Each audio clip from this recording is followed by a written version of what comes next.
Hey there, folks out there in live land. This is Ed Marsh. I work with industrial manufacturers to help them with revenue growth. And I'm jumping on live today to just give a quick preview of an exciting session that I've got scheduled for this morning at 11:30 Eastern Time.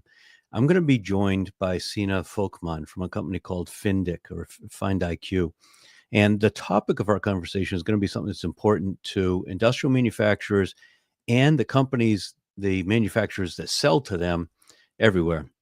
It's got to do with capturing and codifying tacit knowledge, which is really important because as boomers retire, we find every day a substantial amount of the institutional accumulated knowledge and wisdom about how to optimize a manufacturing operation is walking out the door.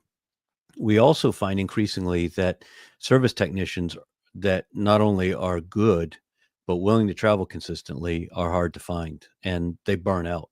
I mean, we just expect a lot of service technicians, asking them to travel frequently for extended periods, often on short notice, putting them into situations where they walk in the door and people are already angry and frustrated with them and want to know why it's not fixed yet. And they're under a lot of pressure.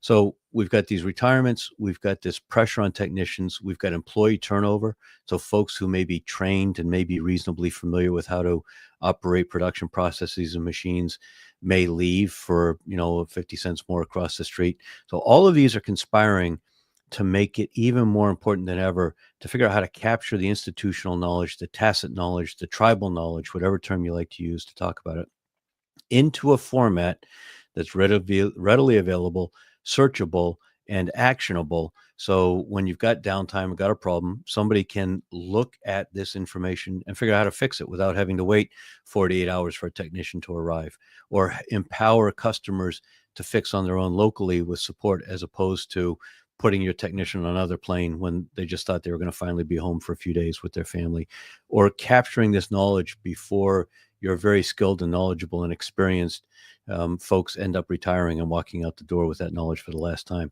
So tune in 11:30 Eastern Time. You can find the live on YouTube, on X, and on LinkedIn. And look forward to having my conversation with Sina and sharing her insights with everybody about solving this important problem.